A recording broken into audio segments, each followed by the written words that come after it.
कितने लोगों को याद है? अटेंडेंस दो अपनी ऐसे करके। अटेंडेंस दो that you have seen this stock Ajax when I gave it earlier. Hi investors and traders, welcome back to the channel.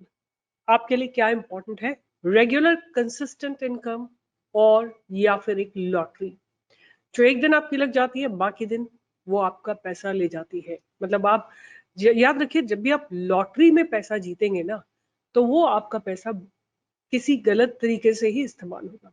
जब आप कंसिस्टेंसी से पैसा बनाएंगे, चाहे वो घर से ऑफिस जाना, ऑफिस में काम करना, वैल्यू क्रिएशन करना और फिर वहां से सैलरी लेना एंड ऑफ द मंथ, चाहे वो हो, चाहे कुछ भी हो, शॉप पे जाना, कुछ भी हो, अगर आप कंसिस्टेंट काम करेंगे, बरकत ज्यादा होगी और आप जो उस पैसे की वैल्यू को अच्छे से समझेंगे। अगर लॉटरी लग जाती है, आपने 10 रुपए का ऑप्शन लिया और आज 1000 रुपए का हो गया, ये सिनेरियो बहुत रेयर होता है और ये आपको एक लालच दे देता है कि कभी तो होगा, मैं उस दिन मेरे पैसे बन जाएंगे।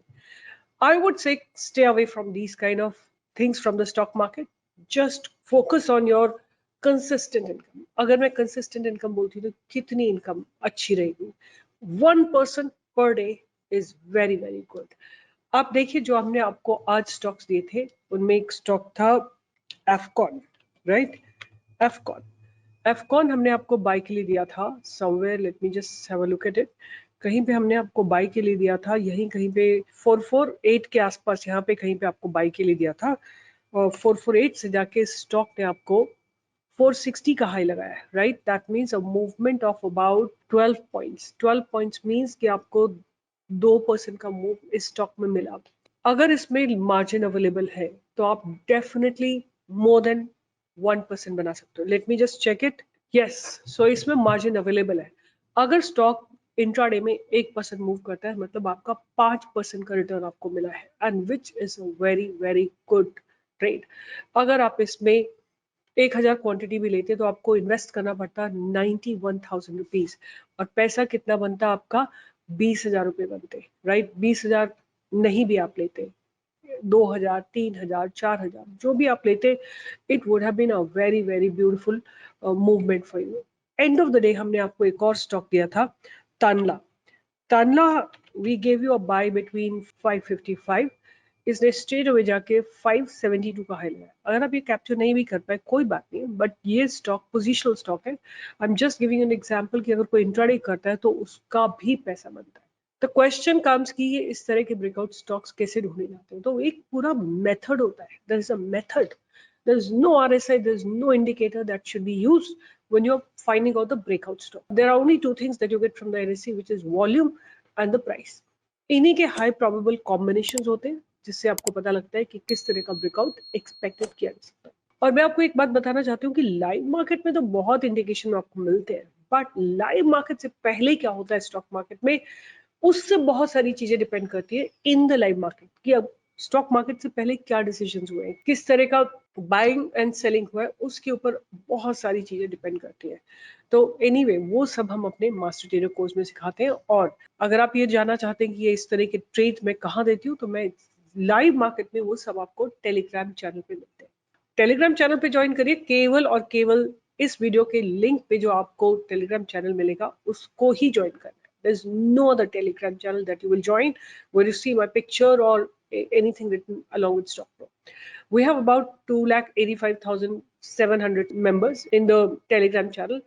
और आपको कोई भी कंफ्यूजन होता है, आप इमीडिएटली मेरी टीम से बात करिए। एनीवे आज बात करते हैं कि मार्केट में क्या हुआ। तो मार्केट में जो है आज करेक्शन ही हुआ, लगातार there has been a sell off. आज क्या था कि आज था सेंसेक्स की एक्सपायरी और सेंसेक्स ने कल एक बहुत ऊंची छलांग मारी थी, एक अच्छा खासा मूवमेंट दिया था, ऑलमोस्ट 2/3 इसने वापस रिवर्स में आ गया है। निफ्टी ऑलमोस्ट 50% से भी थोड़ा ज्यादा रिवर्स कर गई है। और अगर हम बात करें बैक निफ्टी की, तो back Nifty was relatively much stronger. मतलब रिलेटिवली मच स्ट्रॉन्गर मींस जो इसका रिवर्सल है वो बहुत रीजनेबल था। आज जिन जिन सेक्टर्स में ब्रेकआउट आया है वो है media, PSU bank, pharma sector, but pharma को थोड़ा हायर लेवल से रेजिस्टेंस लग गया। स्मॉल कैप में बाइंग आई है, मिड कैप में बाइंग आई है। उसके बाद अगर हम बात करें तो एमएनसी में थोड़ा सेलिंग था, सीपीएससी में थोड़ा सेलिंग था। तो मेजरली सारे सेक्टर्स में ज्यादातर सेलिंग थी, but except a few sectors, mostly sectors में सेलिंग थी, राइट। तो एक बार चल के निफ्टी के ऑप्शन डेटा को भी देखते हैं कि आज किस तरह के डेवलपमेंट्स हुए हैं, शायद हमें वहां से कुछ और समझने को मिले। Like if there's a good resistance that has developed, probably the market will have its limits. Now see here, this is how the options have developed. यहाँ पे देखो आप 24,500 सारी जगह पे कॉल ऑप्शंस अनवाइंड हुए, right. There are some call writing has happened at 14,900, 24,950 to 24,900, ये सारी जगह पे थोड़े से ऑप्शन राइट हुए।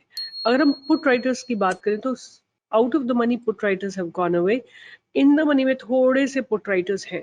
सो ओवरऑल अगर देखा जाए तो ऑप्शंस में कुछ बहुत ज्यादा इंडिकेशन नहीं है, हालांकि सेल साइड ही थोड़ा सा स्ट्रॉन्ग नजर आ रहा है। Anyway, we are always bulls in the market. We are always will look for trades which are ready to go in the upper direction.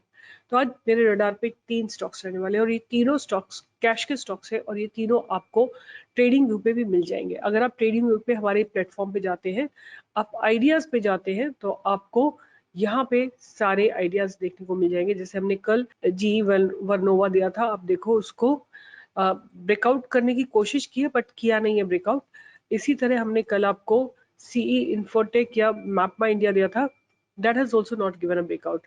आप जाके चेक कर सकते हो कि कहाँ पे क्या हो रहा है। ईपीएल, ये ईपीएल आपको वीकली ब्रेकआउट में दिया था, stock has given a good breakout, right. Similarly I want to show you कि एक स्टॉक जो है आप रडार पे डेफिनेटली रख सकते हो, it's Credit Access. Credit Access ने आज बहुत बढ़िया एक मूवमेंट दिया है। अब आप, मुझे लगता है कि ये स्टॉक जो है ऊपर चलने को तैयार है, तो इसको डेफिनेटली आप लोग अपने रडार पे रखेंगे। तो आज शुरुआत करते हैं। जो 3 स्टॉक्स मेरे रडार पे हैं, तीनों की बात करेंगे और तीनों में डेवलपमेंट्स बहुत स्ट्रॉन्ग है। तो सबसे पहला स्टॉक है जिसकी मैं बात करूंगी, वो है first source solution, FSL, right. ये एक ऐसा स्टॉक है जो आप देखेंगे कि डेली चार्ट में भी लगातार अप डाउन कर रहा है और वीकली चार्ट इसका बहुत प्रॉमिसिंग है, राइट। वीकली चार्ट बहुत प्रॉमिसिंग है। मैं आपको इसको एक्सप्लेन करती हूँ कि क्यों मुझे ये प्रॉमिसिंग लग रहा है। अगर हम ये एक वीक छोड़ दें, जो कि ट्रम्प टैरिफ का वीक था, उसको छोड़ देते हैं, तो आप देखोगे कि ये स्टॉक जो है लगातार एक अप ट्रेंड में है और उस अप ट्रेंड को होल्ड करने की कोशिश कर रहा है।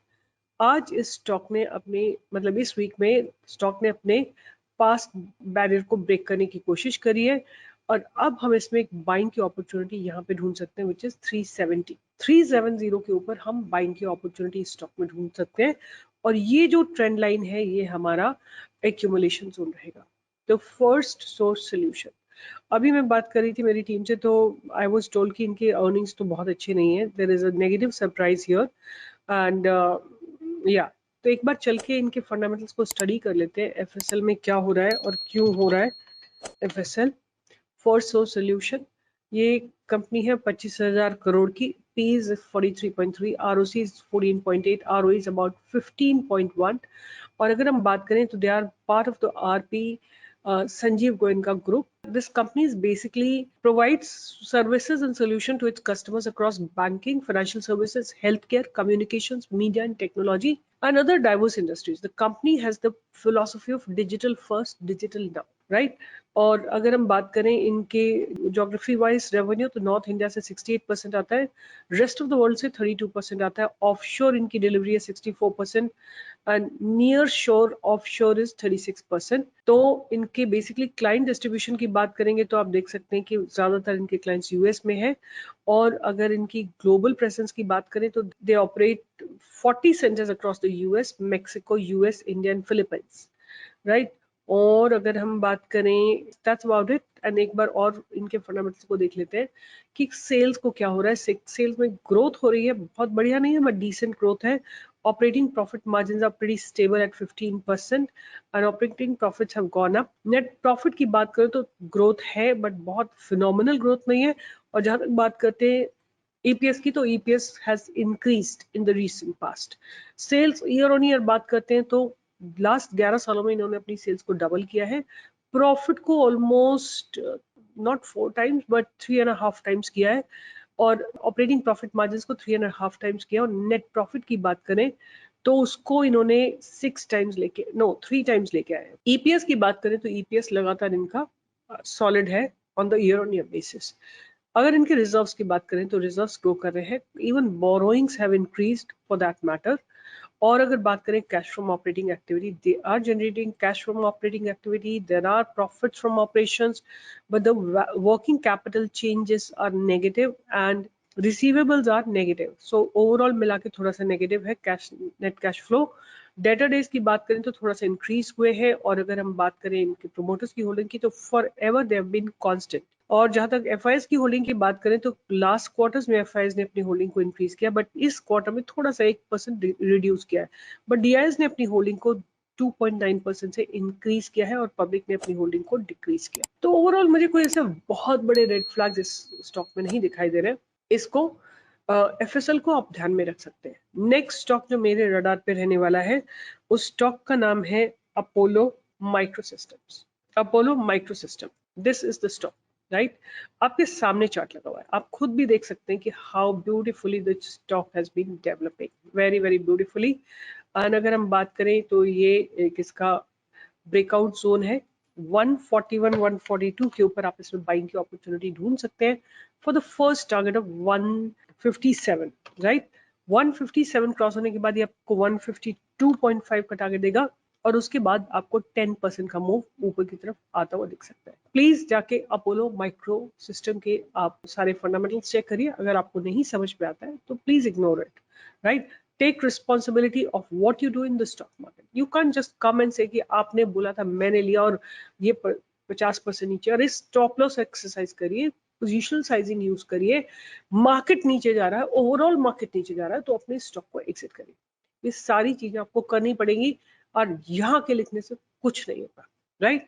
लास्ट में जो स्टॉक लूंगी वो मैं आपको ऑलरेडी दे रखी हूँ। The stock name is Ajax engineering. आप देखो कि ये वीकली चार्ट में अपने फ्रेश ब्रेकआउट के लिए तैयार है, right. How many of you remember, give me an attendance right now. कितने लोगों को याद है? अटेंडेंस दो अपनी ऐसे करके अटेंडेंस दो that you have seen this stock Ajax when I give it earlier. अब क्या वही स्टॉक ऊपर गया है, रीटेस्ट किया है और दोबारा से ऊपर चलने को तैयार है। अगेन इफ इट क्रॉसेस 736 आपको 10% का मूव आता हुआ दिखाई देगा। मुझे 900,000 ये सारे टारगेट्स आते हुए दिखाई दे रहे हैं और ये वीकली चार्ट है तो आपको कुछ मंथ्स तक इसको होल्ड करना। सो ये मेरा तीसरा स्टॉक था। पहला स्टॉक था फर्स्ट सोर्स सोल्यूशन, दूसरा था अपोलो माइक्रोसिस्टम, तीसरा था एजैक्स। प्लीज जाके अपने आप एनालिसिस करिए। एजेक्स को मैंने पहले भी फंडामेंटली सारा डिस्कस किया हुआ है और जहां तक बात रही अपोलो माइक्रोसिस्टम की, उसको आप खुद एनालाइज करिए। मैं इसको पीछे कई बार दे चुकी हूँ तो डिस्कस इट्स फंडामेंटल्स।